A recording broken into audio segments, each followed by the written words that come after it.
Hello, my people. Good day to you, good morning, good afternoon, good evening. Whatever time zone you're listening to this, thank you for tuning in every single day to listen to me on Daily Mind Shifts. My name is Michael Ojola for MindSHIFTS Transformation Africa. And on today's episode, I want us to start our week with this particular quote from Seneca. Let me anchor today's episode on this statement. Don't suffer imagined troubles. It will either happen or it won't. Don't suffer before you need to. That's a direct quote from Seneca. Don't suffer imagined troubles. It will either happen or it won't. Don't suffer before you need to. That's a direct quote from Seneca that I want us to talk about. And I think it's more around worry. All right. That voice in your head that spins future scenarios like it's predicting the weather. It imagines all sorts of things that could go wrong. And before you know it, you are stressed about something that hasn't even happened yet and may never even happen. So that is what I want us to talk about.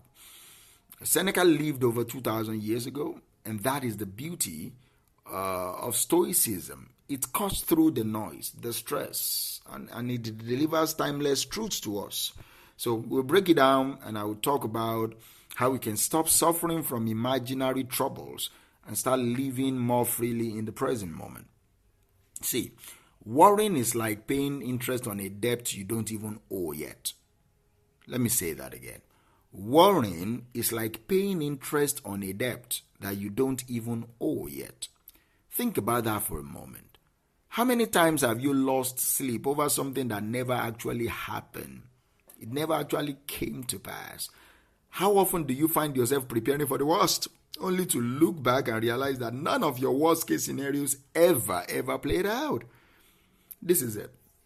Our brains are wired for survival, not necessarily happiness. Our brain is not meant to make us happy.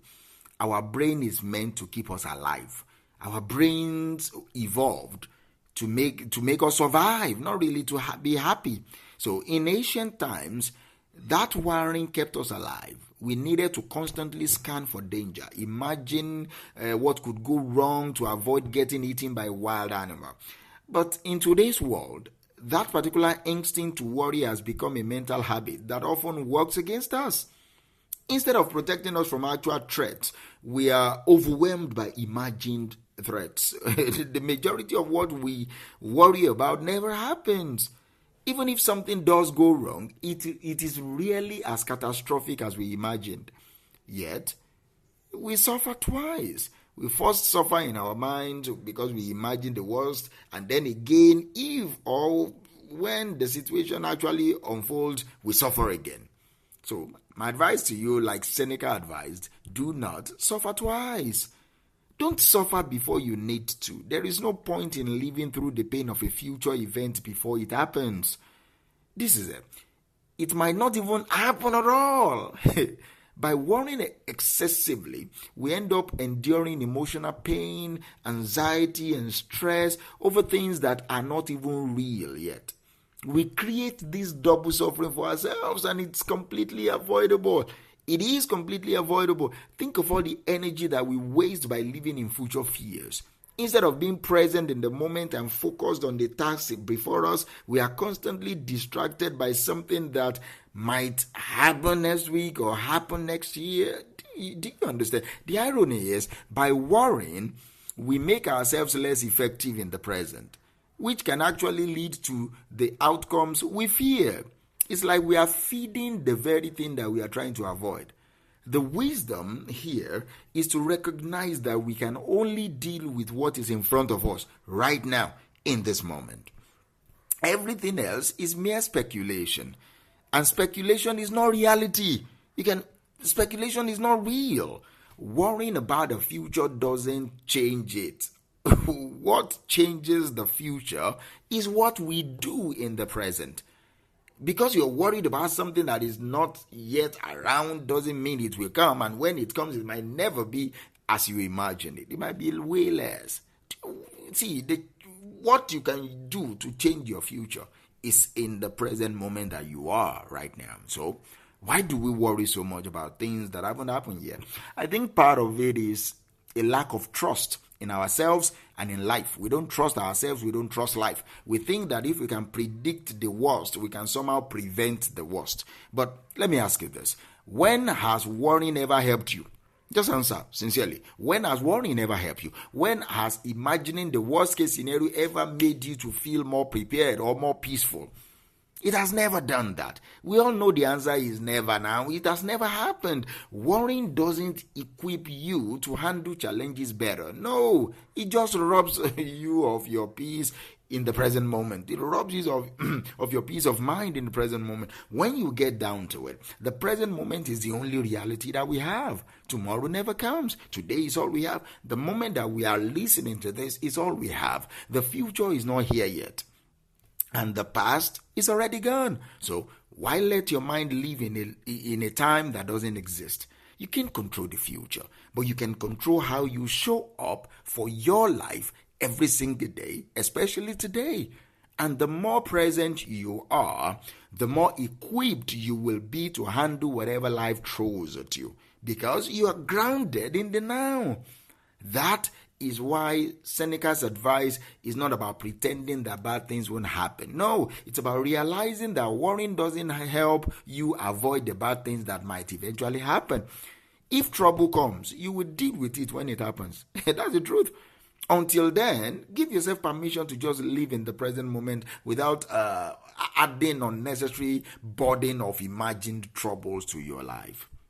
See, mental toughness comes with embracing this particular mindset. When you embrace this mindset of, I won't worry about a problem that is not here, you become mentally tough. You develop flexibility. You see, it takes a certain level of discipline to not allow your mind to wander into worst case scenarios. All right. So I'm not telling you that I've overcome this also. I'm just saying that we need to do better. The Stoics practice this daily reflection and mindfulness.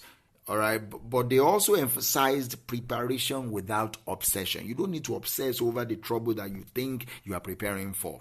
Being mentally tough doesn't mean you are ignoring potential problems. No, you plan for it. It means you acknowledge that difficulties may come, but you choose not to let them dominate your mental space until they actually come, until they actually show up. It's like preparing for a storm, but not living as though the storm is already raging every single day.